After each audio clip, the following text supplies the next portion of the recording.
Ease your mind, make you no go kill yourself. When you go make them, now only God go know. You they try, make you no go lose yourself.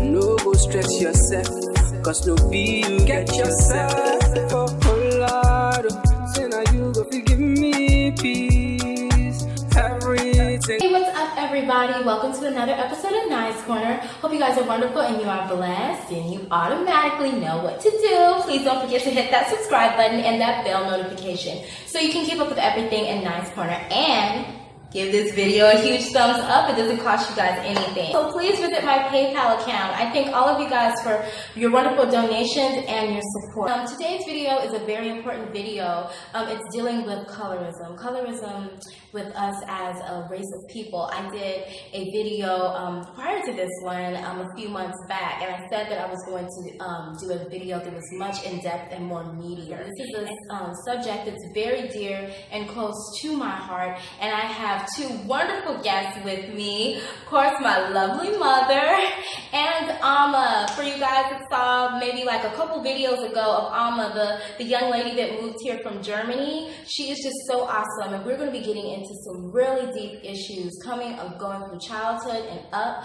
This video is dealing with melanin, the structure of our hair, and just who we are as a people, what melanin really is. It is truly, truly skin deep. Kind of like growing up with colorism, with you, Amma, like I said, you being in Germany, being a Ghanaian female, you know, even what you've experienced in your family, what effects has colorism had on you? I would say it has had very lasting effects because I'm still dealing with it as we sit here.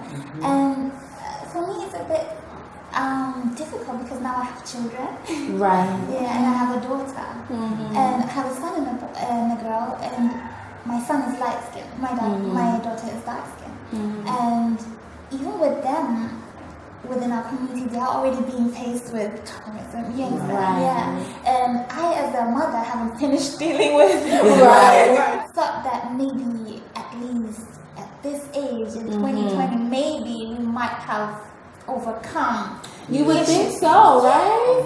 But it's still so present, and it's still even affecting me till today. We have enough to deal with as people dealing with racism, dealing with kind of like the system, you know. So when you kind of deal with things in your own race, your own community, it can play a large effect on you, you know, especially if you're dealing with it kind of from a young age and growing up with that. It can still have scars on you.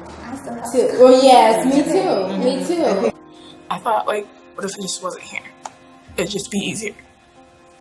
But, like, the only thing that got me through that was, like, my mom telling me and my friends, especially Kamaya, just, like, being there and, having someone to talk to. It just made me think, like, I can't leave them, because it keeps me, like, coming to school every day and, like, just, like, the smile on my face sometimes. It's painful. It is. Because it shouldn't happen to anyone. We shouldn't have to hate ourselves because of the color of our skin. And the fact that I had to talk one of my best friends out of not wanting to be like that because of the color of our skin, about the fact that we're just so bad. It's not right.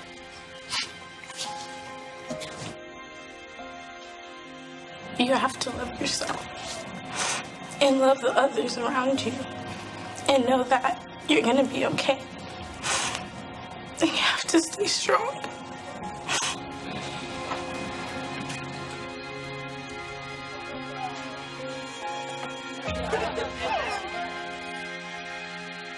I look in the mirror and I sometimes don't like what I see when I'm out and about in the sun is burning my skin. I'm like, oh my god, I need to find some shade. I don't want to get too dark.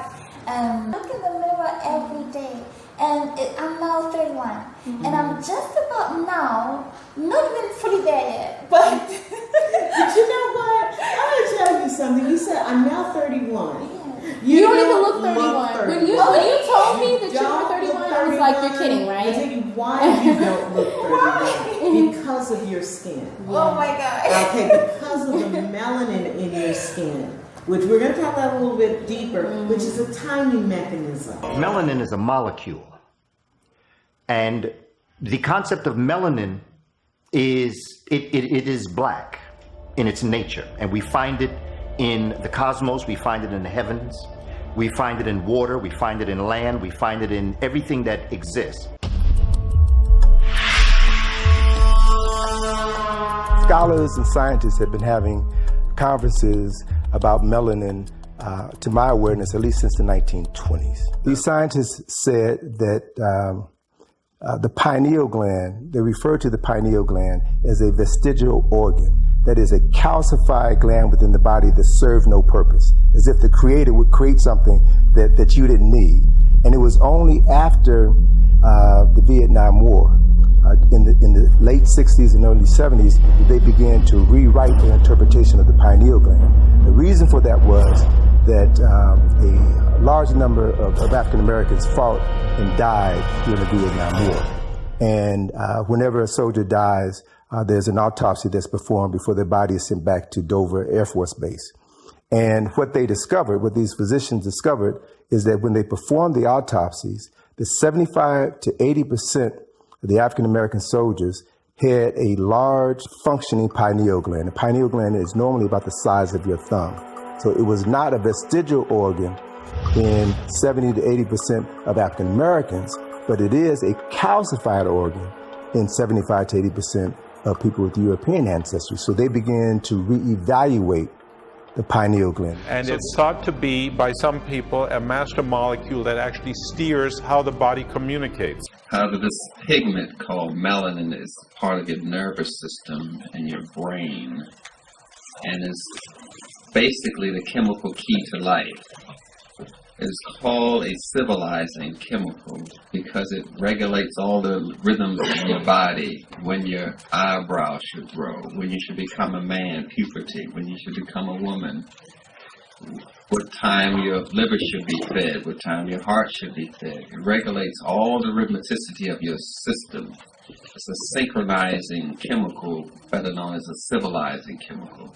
You know, we all have to take under consideration that we have been fed and programmed all of our lives to think that another way of looking is naturally more desirable and more beautiful, which is contrary to what we look like. So how does that make you feel about you?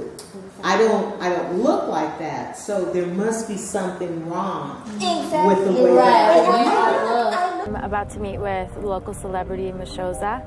She's an icon here in South Africa. Hi, how are you? I'm good, Mashoza. Mashoza is one of the country's biggest female rappers.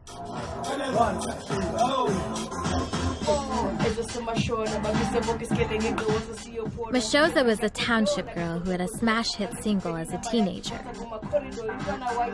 She then disappeared from the public eye, and a new, much lighter Mashoza then reappeared.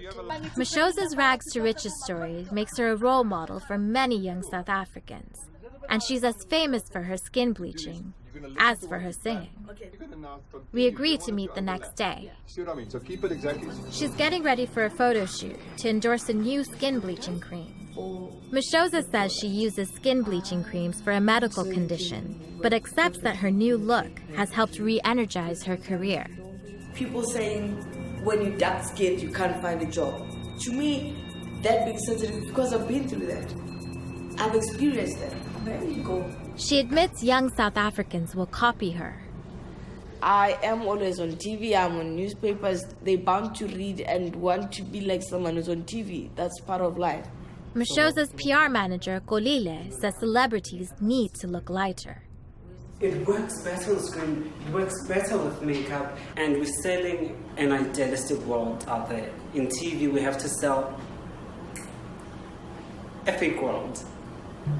That's our job. Pearl runs the company that makes the products that Mashoza is going to endorse. When you walk in the mall or a club and you're yellow, people notice you. Like, Yes, yo, yellow small. bone, yeah, she's light skinned, you know what I'm saying? You kind of like, you are more visible to people. Yes. You know what I'm saying? And even when you go to interviews and you're slightly fair skinned, you know, you probably will 50% chance of you getting the job. How does it feel when you put it on? It stings a little bit, just a little when you put it. But then that basically tells you that it's penetrating the wax. What did you just put on your hand? It's a hand cream. It's used for hands and knees, elbows. It's more, you can't use the same thing on the face because it is too much hydroquinone, I think. Oh, there's hydroquinone in it? I don't know, but it is just, it's deeper, it's, Hydroquinone penetrates the skin and suppresses the production of the skin pigment, melanin. Scientists have linked it to skin cancer. It's banned except as a medicine. How do you think young black girls are going to respond to you promoting? I can't stop them from doing it. It's happened already. They are doing it. They are using products, but they're just using products that are not good for them. So with me saying use this, I'm basically saying, if you want to do it the right way. This is the right product to use. We give samples of the cream to other reputable labs, and we're told we'll get the results in a few days. We've been sent a lab analysis of the skin cream that Mashoza is intending to endorse. It contains hydroquinone, the banned substance we keep hearing about, which lowers the melanin in the skin and increases the risk of skin cancer. It's been very difficult to get a hold of Mashoza. She finally answered her phone this morning, and now we're driving about 3 hours away from Joburg to go and meet with her and to discuss the results that we got from the lab. Oh, shucks. I know it's hot. Flip. Oh, jeez. After bleaching her skin for so long, Mashoza finds direct sunlight painful. Burning.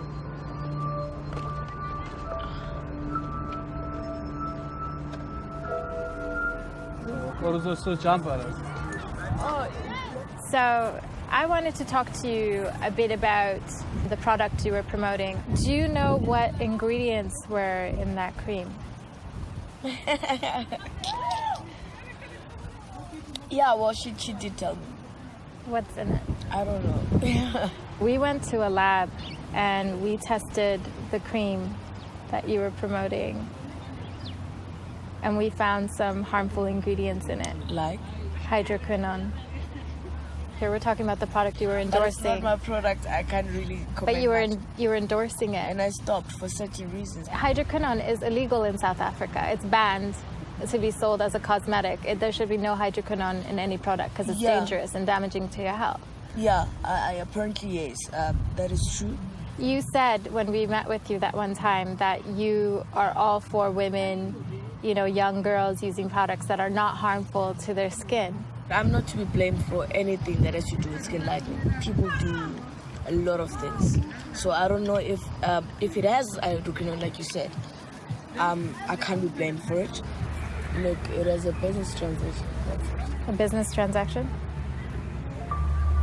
Kind of like with you sharing your story about that, you know, it was really powerful to me because I didn't know that was going on with you, and kind of like it shows now you're a parent and you have a beautiful melanated girl. So with Teacher, she's so adorable. She's so cute. You know, so kind of like with your story, you know, kind of passing that off on to her, kind of like you instilling that this is what, you know, mommy did. Exactly. So I don't, you know, kind of like how would you like go about even with your daughter? Yes, that's something I keep thinking about. Because I love what you did.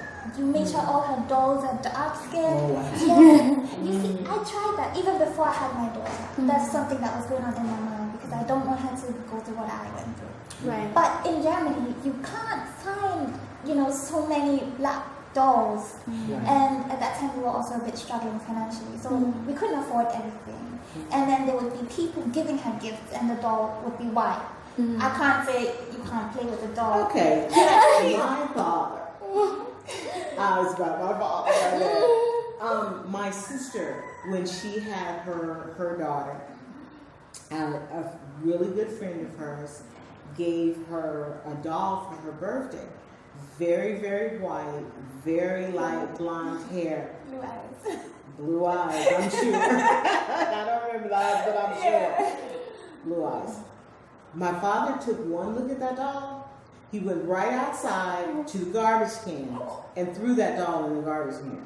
Oh. Yes, he did. I wasn't there, but she told me the story. And I don't blame him. I don't blame him.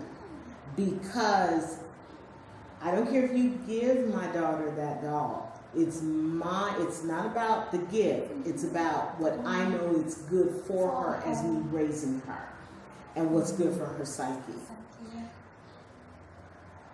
This is the reason why I thought it was so important to surround her. Because if I couldn't give her a doll that was black, she probably wouldn't have any dolls. Period. Because I can't let that go into her psyche.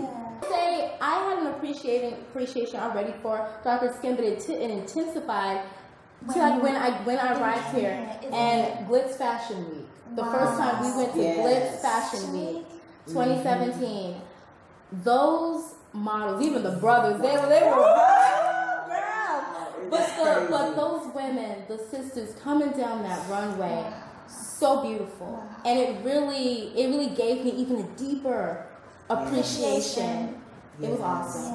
It was beautiful. You know, just surrounding your daughter with as much of that as you can. You know, I wanted her to see the Alvin Ailey dancers, and we said those a couple of times. I wanted her to see that black expression, those beautiful women.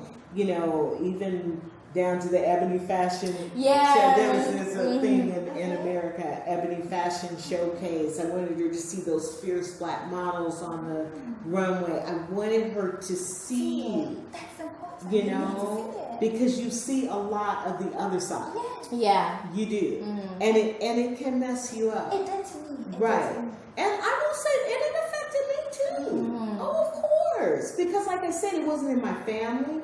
But it was in society. But it's in society, you know. It's colorism. It affects. It really does. It affects, and you know, different ways. Right. Another thing that I do nowadays, because like I said, there's not much help, but because I know it's an issue and it needs to get resolved. Sometimes I wake up in the morning, I look in the mirror, and I take time looking at my features, and then I'm like, you know what? This is beautiful. You're different. You're not like, you know. So many of what you see out there. I'm starting to really try to really honestly appreciate the way that I naturally look like. I know some of you guys probably knew this information already, and some of you guys didn't. It was totally a learning experience for me too. I feel that us as a race of people really need to know the power and what we possess and who we are, even in the eyes of the Creator. So thank you guys so much for seeing this video, and please share it with others. Let's get the word out. Let's dispel all the myths. And of course, like, comment, and subscribe. And I will see you guys in the next video, because we are going to get deeper into this rabbit hole. Bye.